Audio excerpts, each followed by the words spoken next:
హైదరాబాద్ స్థాయిని పెంచింది దివంగత నేత వైఎస్ఆర్ఏనని అన్నారు వైఎస్ షర్మిల.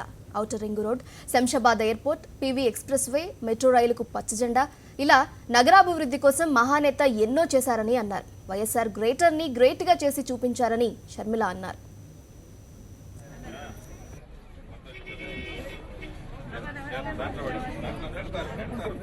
గ్రేటర్ హైదరాబాద్లో షర్మిల చేపట్టిన పరామర్శ యాత్రకు మంచి స్పందన లభించింది. మొదటి రోజు శేరిలింగంపల్లి, కూకట్పల్లి, కుత్బుల్లాపూర్ నియోజకవర్గాల మీదుగా 80 కిలోమీటర్ల మేర సాగిన యాత్రలో షర్మిల 8 కుటుంబాలను పరామర్శించారు. ఇంటిలో పెద్ద దిక్కును కోల్పోయిన కుటుంబాలకు ధైర్యం చెప్పారు. మీకోసం మేమున్నామంటూ భరోసానిచ్చారు. జగనన్న అందరికీ బాసటగా నిలుస్తాడని చెప్పారు. షర్మిల వెళ్లిన ప్రతి చోట ప్రజలు, పార్టీ శ్రేణులు ఘన స్వాగతం పలికారు. షాపూర్నగర్ చౌరస్తాలోని వైఎస్ఆర్ విగ్రహానికి పూలమాల వేసి ప్రసంగించారు. ఈ నగరానికే వస్తే, హైదరాబాద్ మహానగరానికే వస్తే అసలు హైదరాబాద్ ని గ్రేటర్ గా చేసిందే రాజశేఖర రెడ్డి గారు. చుట్టుపక్కల ఉన్న ఎన్నో ప్రాంతాలను, ఎన్నో పల్లెలను హైదరాబాద్ గ్రేటర్ కిందికి చేర్చి వారిని కూడా అభివృద్ధిలో భాగం చేయాలనుకున్నాడు రాజశేఖర రెడ్డి గారు.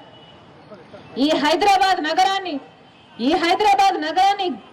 ఈ గ్రేట్నెస్ ని ఇంకా పెంచడానికి తన వంతు కృషి చేశాడు రాజశేఖర రెడ్డి గారు. మన హైదరాబాద్ నగరం చుట్టూ ఒక ఔటర్ రింగ్ రోడ్ చూస్తున్నారు. ఈ ఔటర్ రింగ్ రోడ్ దేశంలోనే అతిపెద్ద ఔటర్ రింగ్ రోడ్. దీని పొడవు దాదాపు 160 కిలోమీటర్లు, 8 లేన్లు కలది. ఇంత ఔటర్ రింగ్ రోడ్ ఎక్కడా లేదు. దాన్ని సాధించారు అంటే అది రాజశేఖర రెడ్డి గారి ఘనతే. అంతర్జాతీయ విమానాశ్రయాన్ని చూస్తున్నారు. అది కూడా పూర్తి చేసింది ఎవరు అంటే అది రాజశేఖర రెడ్డి గారే.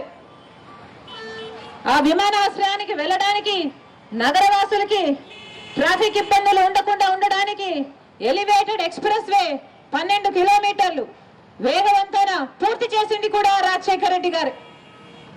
మెట్రో రైలు రూపకల్పన చేసి దాన్ని పూర్తి చేయాలనుకుంది కూడా రాజశేఖర రెడ్డి గారు. ఈ రోజు రాజశేఖర రెడ్డి గారు బ్రతికే ఉంటే మెట్రో రైలు ఈ పాటికి ఎప్పుడో పూర్తయిపోయేది.